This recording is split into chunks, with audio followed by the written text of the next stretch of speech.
Subscribe करिए हमारे channel target UP TET CTET को और बेल आइकन को दबाइए। हेलो फ्रेंड्स, मैं रेनू स्वागत करती हूँ आप सभी भावी अध्यापक एवं अध्यापिकाओं का आपके अपने channel target UP TET CTET में। दोस्तों, आज की इस वीडियो में हम पढ़ने वाले हैं मूल्यांकन का महत्व एवं आवश्यकता। इसके अलावा जो सबसे इम्पोर्टेंट टॉपिक है मूल्यांकन, जो आपका पूरा चैप्टर जो आप पढ़ रहे हो, इसमें सबसे इम्पोर्टेंट है मापन और मूल्यांकन में अंतर। अभी तक मैंने पूरा आपको मापन पढ़ाया है, फिर मूल्यांकन भी पढ़ाया है। अब यहाँ पर हम मापन और मूल्यांकन में अंतर देखेंगे, आखिर में क्या क्या अंतर होते हैं। और ये टॉपिक इतना महत्वपूर्ण है दोस्तों, आप अपने प्रीवियस ईयर क्वेश्चन पेपर्स को उठा के देखिए। प्रीवियस ईयर क्वेश्चन पेपर्स में ये क्वेश्चन बार बार रिपीट हुआ है कि मापन और मूल्यांकन में क्या क्या अंतर होता है, क्या डिफरेंस होता है। तो इसको मैं बहुत अच्छे से आज आपको समझाने वाली हूँ। तो सबसे पहले हम मापन की आवश्यकता या मापन का महत्व क्या होता है हमारे लाइफ में, ये जानना बहुत जरूरी है। दोस्तों, जैसे कि आप सभी को पता है कि आप सभी लोग भविष्य में जाकर के शिक्षक बनने वाले हो, तो आपको ये जानना जरूरी है कि मूल्यांकन का कितना महत्व है शिक्षा में। तो आपको पता है कि बालक को स्वयं अपनी कमजोरी या सीखने से संबंधित कठिनाइयों एवं दुर्बलताओं की जानकारी मूल्यांकन के उपकरणों द्वारा ज्ञात हो जाती है। उसी के अनुरूप बालक अपने अंदर सुधार करता है। यहाँ पर कहने का मतलब है, जब आपने टेस्ट लिया या फिर आपने एग्जाम लिया, जब बच्चों को रिजल्ट कार्ड या रिपोर्ट कार्ड बांटा, तो हर बच्चा अपने आप को कंपेयर करता है कि मैं किस रैंक पर हूँ क्लास में, या फिर मुझे कितने मार्क्स मिले हैं। तो इससे बच्चे देखते हैं, अपना मूल्यांकन करते हैं कि मैं कहाँ हूँ कक्षा में, या मेरा क्या स्थान है, मुझे और कितनी मेहनत करने की जरूरत है, कहाँ कमियां रह गई। तो वो उन कमियों को एक्सेप्ट करके फिर आगे सुधार करता है ताकि उसकी रैंक और अच्छी आए क्लास में। ठीक है। अब देखिए, दूसरा है मूल्यांकन एवं मापन द्वारा छात्र, यानी कि जो सीखने वाला छात्र है, वो उसकी व्यक्तिगत विभिन्नता का ज्ञान हो जाता है। यानी कि यहाँ पर कहने का मतलब है कि जब हम किसी भी बच्चे का या पूरे क्लास में जब बच्चों का हम मापन और मूल्यांकन करते हैं, तो उससे हमें क्या मिलता है? उससे हमें बच्चों की व्यक्तिगत विभिन्नता का भी ज्ञान होता है कि कौन से बच्चे की योग्यता कितनी है, कौन से बच्चे की बुद्धि कितनी अधिक है, उनके अंदर क्षमता कितनी अधिक है, कौन कौन सी रुचियां हैं। उनके व्यक्तित्व के अनुसार ही हम फिर क्या करते हैं, उनकी शिक्षा की व्यवस्था करते हैं। यहाँ पर कहने का मतलब है कि कौन सा बच्चा किस फील्ड में अच्छा कर सकता है। कोई बच्चा ऐसा होगा क्लास में जिसकी ड्राइंग बहुत अच्छी होगी, कोई बच्चा ऐसा होगा जो साइंस में बहुत अच्छा होगा, कोई बच्चा ऐसा होगा जिसे कंप्यूटर बहुत अच्छे से समझ में आता होगा। इसके अलावा कोई बच्चा ऐसा होगा जिसे गाने में, सिंगिंग में इंटरेस्ट होगा, कोई बच्चा ऐसा होगा जिसे डांस में इंटरेस्ट होगा। तो यही सब चीजें टीचर यही सब चीजें तो करते हैं कि वो बच्चों का क्या करते हैं, मूल्यांकन करते हैं। मापन और मूल्यांकन के द्वारा ही पता लगाते हैं कि बच्चे के अंदर किस तरीके की रुचियां हैं, किस प्रकार की अभिक्षमता है। उनके व्यक्तित्व के अनुसार ही उनके आगे की शिक्षा क्या करते हैं, आगे की शिक्षा की व्यवस्था की जाती है। यहाँ पर कहने का मतलब है, कोई बच्चा अगर मैथ्स में अच्छा तो उसे इंजीनियरिंग फील्ड में भेजा जाता है, कोई बच्चा अगर बायो में अच्छा है तो उसे मेडिकल फील्ड में भेजा जाता है। आपको पता है ये सब चीजें। इसके बाद फिर देखिए, तीसरा है मूल्यांकन के उपकरणों द्वारा छात्र अधिगमकर्ता की उपलब्धि की जानकारी उसे हो जाती है। यानी कि जब बच्चे का मूल्यांकन होता है, तो मूल्यांकन के बाद उसे क्या पता चलता है कि वो कितना योग्य है या फिर उसे कितनी और मेहनत करने की जरूरत है। अगर अच्छी सफलता मिलती है तो वह उससे प्रेरित होकर के और अधिक मेहनत करता है। अगर क्लास में बच्चा फर्स्ट आ गया तो वो क्या सोचेगा कि अगली कक्षा में भी मैं क्या हूँ, फर्स्ट आऊं, इतनी मेहनत करूं। और क्या होता है, उससे वह अपने मुख्य लक्ष्य की ओर अग्रसर हो जाता है। तो इस तरीके से बच्चे को अपनी उपलब्धि की जानकारी जब हुई, तो वह उससे और अच्छा रिजल्ट लाने की कोशिश करता है अगली कक्षा में। इसके बाद व्यावसायिक प्रशिक्षण की कक्षाओं में प्रवेश के समय अभ्यर्थियों के चयन हेतु मापन व मूल्यांकन के उपकरणों जैसे कि बुद्धि परीक्षण, व्यक्तित्व प्रश्नावली, अभिक्षमता परीक्षण आदि का विशेष महत्व होता है। यहाँ पर कहने का मतलब है, आपको भी पता है कि चाहे मेडिकल फील्ड हो, चाहे इंजीनियरिंग फील्ड हो, आपको पता है उसके लिए एंट्रेंस एग्जाम होता है, नीट का एग्जाम होता है, आईआईटी का एग्जाम होता है। तो ये जो एग्जाम होते हैं, एग्जाम क्यों होते हैं? बच्चों के मूल्यांकन के लिए ही होते हैं। यानी कि जब वो अपना मूल्यांकन में सर्वश्रेष्ठ दिखाते हैं, तो इस तरीके से पता चलता है कि वो उनके अंदर कितनी क्षमता है। और वो जब उस एग्जाम को क्रॉस कर लेते हैं, तभी क्या होता है, तभी उनका एडमिशन होता है। इसी प्रकार से बैंक में अगर आपको जॉब करनी है, तो उसके लिए भी बैंक क्या करता है, एक एग्जाम लेता है। इस तरीके से बैंकिंग में जाना है तो आपको उसके लिए भी एक परीक्षा देनी पड़ती है। परीक्षा पास करोगे आप, मूल्यांकन होगा आपका, फिर आप जाओगे बैंक में जॉब करने। क्योंकि बहुत सारे लोग होते हैं, कोई भी फॉर्म भरते हैं तो लाखों में लोग फॉर्म भरते हैं और 1000-500 के आसपास कहीं जाकर के नौकरियां होती हैं, तो कंपटीशन बहुत है, तो उसमें से जो योग्य लोग होते हैं, जो सबसे अच्छे होते हैं, उन्हें क्या किया जाता है, उन्हीं का चयन किया जाता है। तो इस तरीके से जो मूल्यांकन होता है वो क्या बताता है? मूल्यांकन दोस्तों यही बताता है कि कोई बच्चा डॉक्टर बनेगा, इंजीनियर बनेगा, वकील बनेगा, साइंटिस्ट बनेगा, कुछ भी बनेगा वो लाइफ में, लेकिन उसका पहले हम क्या करते हैं? मूल्यांकन करते हैं, उसी के अनुसार उसे उसकी मनचाही फील्ड में हम भेजते हैं। यहाँ पर दोस्तों अगर आपका पढ़ाने में इंटरेस्ट है तो आप टीचर भी बन सकते हो। तो ये सभी चीजें कौन देखता है? ये सभी चीजें टीचर देखता है कि किस बच्चे के अंदर कौन सी एबिलिटी है, उसका मूल्यांकन करता है और मूल्यांकन करने के पश्चात ही उस बच्चे को उस फील्ड में भेजा जाता है। यही होता है मूल्यांकन और यही मूल्यांकन का महत्व है। मूल्यांकन ही बताता है कि बच्चे के अंदर कितनी अभी क्षमता है, वो क्या-क्या अपने लाइफ में कर सकता है। और ये सभी बातें कौन बताता है? एक टीचर बताता है और बच्चा खुद उसे रियलाइज होता है कि हाँ, मैं किस फील्ड में जा सकता हूँ या मेरी एबिलिटी क्या है, मेरी अभिरुचियां क्या हैं। तो दोस्तों इस तरीके से जो मूल्यांकन है, इसकी अत्यधिक आवश्यकता है हमारे दैनिक जीवन में, क्योंकि हम सभी लोग पढ़ाई करते हैं, अपना करियर बनाने की कोशिश करते हैं, हम सभी जॉब पाने की कोशिश करते हैं। जैसा कि आप सभी लोग डीएलएड कर रहे हो, तो आप सभी लोगों का ये टारगेट है कि हमें डीएलएड करने के बाद यूपी टेट क्लियर करना है, सुपर टेट क्लियर करना है और हमें सरकारी अध्यापक या सरकारी अध्यापिका बनना है। तो आपका भी बिल्कुल लक्ष्य तो बिल्कुल क्लियर है। तो इस तरीके से हर एक बच्चे का लक्ष्य क्लियर हो, हर एक बच्चा अपने गोल को अचीव करे, इसीलिए मूल्यांकन होता है। ठीक है। अब दोस्तों यहाँ पर हम देखेंगे मापन और मूल्यांकन में अंतर। ये बहुत ही इंपॉर्टेंट टॉपिक है, मैं कई बार आपको कह भी चुकी हूँ। इसमें एक एक पॉइंट को आपको अच्छे से समझना है ताकि आप लोगों को सारी चीजें बिल्कुल समझ में आ जाएं। एक बार भी अगर आपने समझ लिया इसको तो फिर आपको एग्जाम तक ये भूलने वाला नहीं है। तो जिन भी प्रशिक्षुओं ने मापन और मूल्यांकन दोनों को अच्छे से पढ़ा है, दोनों चैप्टर्स को, उनको भी समझ में आएगा। और जिन भी प्रशिक्षुओं का अभी ये पहला वीडियो है या जो भी पहला लेक्चर देख रहे हैं, उनको भी कोई दिक्कत नहीं होगी, मैं बहुत ही आसानी से समझा दूंगी आप लोगों को। तो चलिए देखते हैं दोस्तों मापन और मूल्यांकन में क्या अंतर होता है। मापन जो होता है वो संख्यात्मक होता है और जो मूल्यांकन होता है वो संख्यात्मक और वर्णनात्मक दोनों होता है। यहाँ पर कहने का मतलब है कि जो मापन होता है वो क्या करता है, केवल अंक प्रदान कर देता है। जैसे कि राधा को गणित में 70 नंबर मिले, तो ये जो 70 नंबर या 70 अंक मिले, सिर्फ 70 अंक, यहाँ से जानकारी क्या हो रही है कि राधा को 70 अंक मिले। वो कक्षा में किससे ज्यादा नंबर पाई है, किससे कम नंबर पाई है, यहाँ पर इसकी बात नहीं हो रही है, बस उसे 70 नंबर मिले। तो यानी कि किसी भी वस्तु को संख्या प्रदान कर देना, किसी भी वस्तु को केवल अंक प्रदान कर देना क्या होता है, मापन होता है। जबकि जो मूल्यांकन होता है वो इसी अंकों के आधार पर, यानी कि जो मूल्यांकन होता है इसी मूल्यांकन में मापन निहित होता है। जब हम पहले मापन करते हैं तभी उस वस्तु का हम मूल्यांकन कर पाते हैं। तो जो मापन होता है दोस्तों, मापन मूल्यांकन से पहले किया जाता है और जब हमने मापन कर लिया, अब राधा के नंबर सीता से अधिक हैं क्योंकि सीता के केवल 50 नंबर है, या हम ये कह सकते हैं कि जो राधा के नंबर है वो श्याम से कम है क्योंकि श्याम के 90 नंबर है। तो इस तरीके से अब यहाँ पर जब हमने तुलना की, राधा की तुलना की श्याम से, तो इस तरीके से क्या हो गया, राधा के नंबर कम हो गए। तो इस तरीके से राधा किसी से ज्यादा है क्लास में, किसी से कम है। लेकिन ये जो कम और ज्यादा, अच्छा खराब, ये सब चीजें आती हैं, ये सब किसमें आती हैं, ये सब चीजें आती हैं मूल्यांकन में। ठीक है। तो यहाँ पर देखिए मूल्यांकन जो होता है संख्यात्मक और वर्णनात्मक होता है। यहाँ पर कहने का मतलब है कि जब हमने मापन कर लिया फिर उसी के आधार पर हम क्या करते हैं, मूल्यों का अंकन करते हैं, उन वस्तुओं की गुणों का अंकन करते हैं कि उसमें गुण क्या है, अच्छाई, बुराई, कमी, हर चीज के बारे में हम फिर पता लगाते हैं मूल्यांकन में।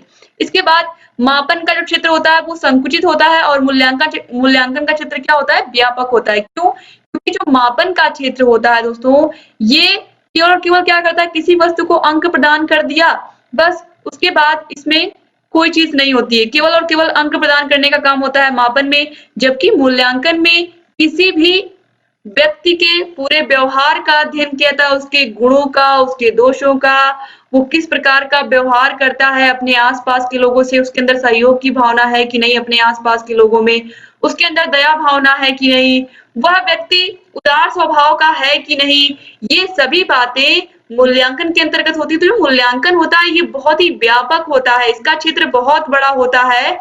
और मापन में क्या होता है, केवल हम क्या करते हैं, अंक प्रदान कर देते हैं। तो इस तरीके से इसका क्षेत्र बहुत ही संकुचित छोटा होता है, जबकि मूल्यांकन का क्षेत्र क्या होता है, व्यापक होता है, बड़ा होता है। अब देखिए, जो मापन होता है ये पाठ्य वस्तु केंद्रित होता है। यहाँ पर कहने का मतलब है कि आपने बच्चों को सिलेबस पढ़ाया, उन लोगों को का सिलेबस पूरा कंप्लीट कर दिया, जो भी हिंदी इंग्लिश मैथ का सिलेबस पढ़ा दिया, बच्चे ने नंबर पा लिया सिलेबस के बाद, सिलेबस पढ़ने के बाद उसको नंबर मिल रहे एग्जाम होने के बाद। लेकिन जो मूल्यांकन होता है, मूल्यांकन उद्देश्य केंद्रित होता है। यहाँ पर ये बात ध्यान रखनी, बच्चा केवल पढ़ करके रट करके नंबर ले आया ये नहीं होता है। मूल्यांकन में क्या होता है, मूल्यांकन में बच्चे ने उद्देश्य की प्राप्ति की या फिर नहीं की, जिस उद्देश्य से उसे ये चैप्टर पढ़ाया गया वो उसको समझ में आया कि नहीं आया, उसने उससे क्या सीखा, जो उद्देश्य उस पाठ के थे उन उद्देश्यों को उसने ग्रहण किया या नहीं ग्रहण किया, वह उसे अपने दैनिक जीवन में प्रयोग करता है या नहीं करता है, उसके उसके अंदर कुछ व्यवहार में परिवर्तन हुआ या नहीं हुआ, उसका व्यवहार कुछ चेंज हुआ कि नहीं इन बुक्स को पढ़ने के बाद। ये सभी बातें मूल्यांकन में आती हैं, ठीक है। तो इस तरीके से इसमें क्या होता है कि केवल बच्चे सब्जेक्ट को पढ़ लेते हैं, उनको नंबर मिल गया, जबकि यहाँ पर क्या होता है, उद्देश्य केंद्रित होने की वजह से मूल्यांकन में बच्चे के व्यवहार में कितना परिवर्तन हुआ, इन सभी की विस्तृत जानकारी हमें मिलती है मूल्यांकन में। यानी कि मूल्यांकन क्या होता है, उद्देश्य केंद्रित होता है कि बच्चे ने उस उद्देश्य की प्राप्ति की या फिर नहीं। और मापन ने क्या किया, बस बच्चे ने उसको रट लिया, बच्चे को नंबर मिल गया, बस। तो ये मापन हो गया। अब देखिए चौथा पॉइंट है, मापन में भविष्यवाणी संभव नहीं होती। यहाँ पर कहने का मतलब है कि मान लीजिए कोई बच्चा क्लास सेकंड में फर्स्ट आ गया, क्लास में थर्ड में भी फर्स्ट आ गया, अब फोर्थ में भी वो फर्स्ट आएगा, फिफ्थ में भी वो फर्स्ट ही आएगा, इसकी क्या गारंटी है? इसकी कोई गारंटी नहीं है कि वो आगे क्लासेस में चल करके भी फर्स्ट आएगा। ऐसा आपने देखा भी होगा, बहुत सारे बच्चे जब छोटे क्लास में होते हैं तो अच्छा प्रदर्शन करते हैं और बड़े क्लास में जाते हैं तो वो उतना अच्छा प्रदर्शन नहीं कर पाते क्लास में, या फिर वो पीछे चले जाते हैं। ऐसा होता है बच्चों के साथ। तो दोस्तों यहाँ पर देखिए, जरूरी नहीं है कि जो बच्चा एक बार क्लास में फर्स्ट आ गया वो हमेशा भविष्य में भी फर्स्ट आएगा। तो इसमें आप भविष्यवाणी नहीं कर सकते हो, ठीक है, किसमें, मापन में। जबकि जो मूल्यांकन होता है इसमें आप भविष्यवाणी कर सकते हो।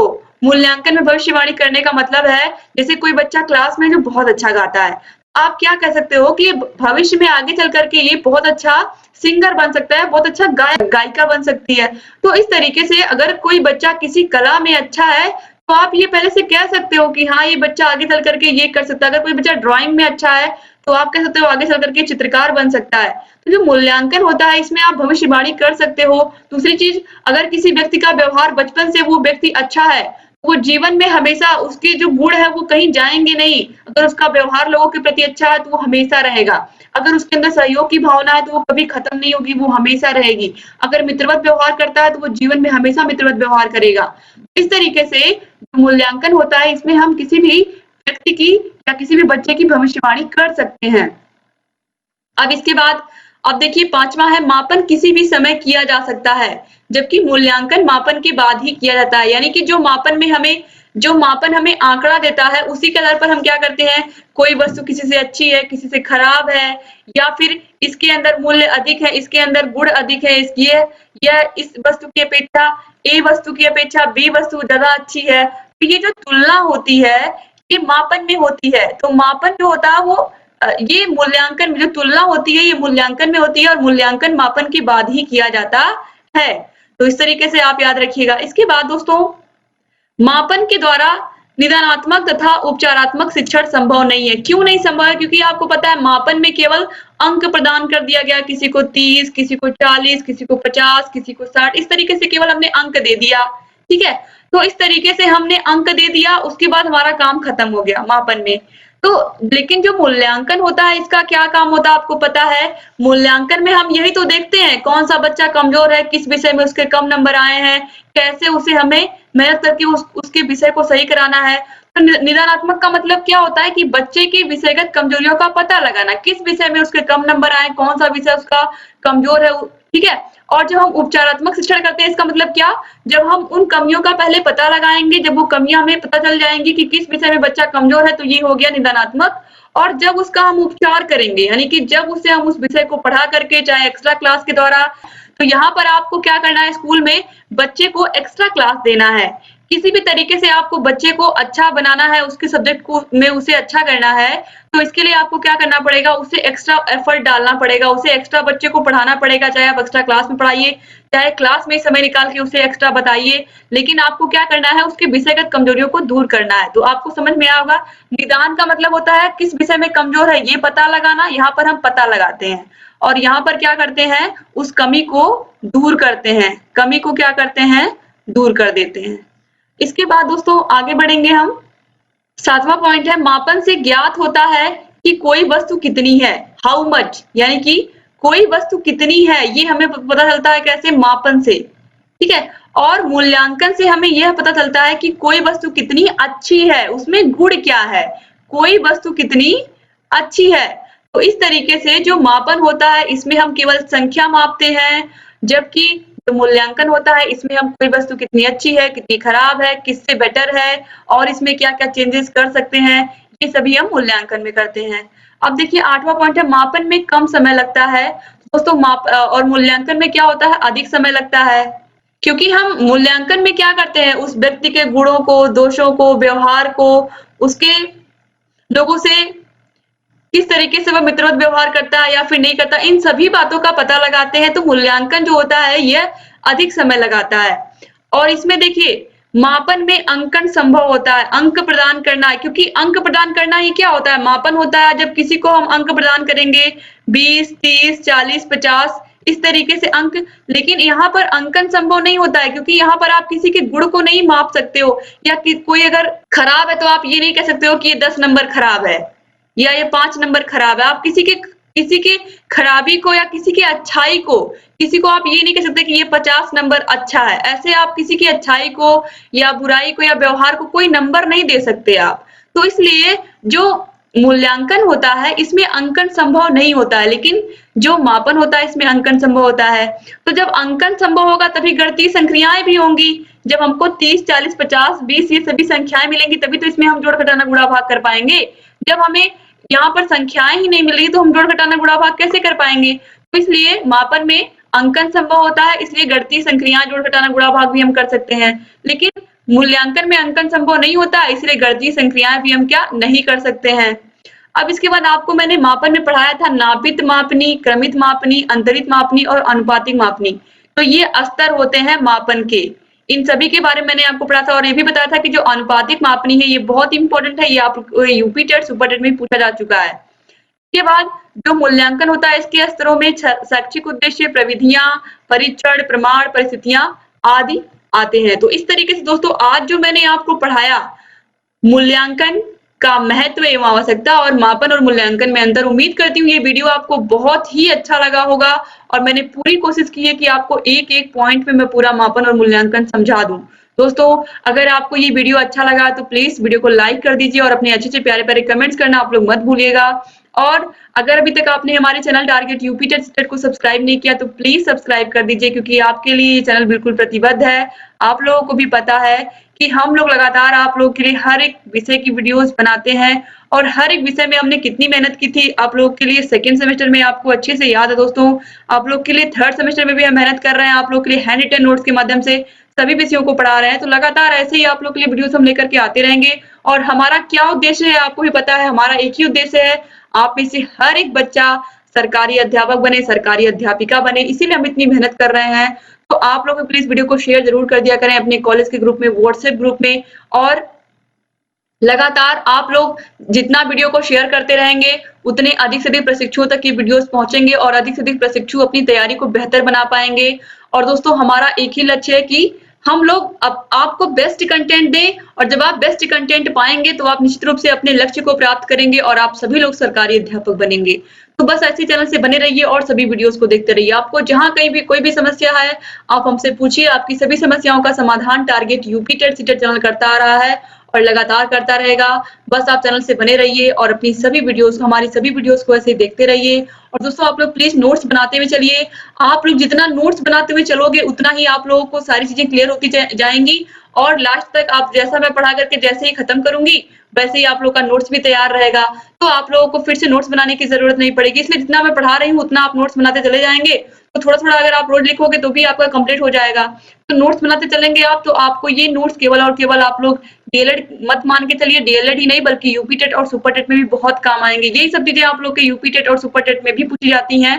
तो आप जितनी मेहनत यहाँ कर लोगे आज, ये मेहनत बेकार नहीं जाएगी। यही मेहनत आपकी यूपी टेट और सुपर टेट में भी काम आएगी। इसीलिए मैं इस तरीके से आपको पढ़ा रही हूँ कि आपकी तैयारी अभी से बेहतर होती चले और आपका लक्ष्य भी वही होना चाहिए कि हमें गवर्नमेंट टीचर बनना है तो बनना है बस।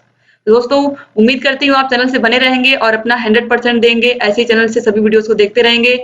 यहाँ आई बटन है, आई बटन पर क्लिक करके आपको सभी वीडियोस मिल जाएंगी थर्ड सेमेस्टर की और डिस्क्रिप्शन बॉक्स और कमेंट बॉक्स में भी आपको सभी विषयों की लिंक मिल जाएगी। आप देखिए आपके सेकंड पेपर को भी मैंने स्टार्ट कर दिया। सेकंड पेपर बहुत सारे प्रशिक्षुओं ने अटेंड किया है क्लास। अगर अभी तक आपने नहीं देखा तो प्लीज वीडियो को देखिए और अपनी तैयारी को बेहतर बनाइए। एक बार फिर से आप सभी भाई बहनों का बहुत बहुत शुक्रिया। मिलते हैं नेक्स्ट वीडियो में। तब तक अपना ख्याल रखिएगा, अपने परिवार का ख्याल रखिएगा और ऐसे चैनल से बने रहिएगा। जय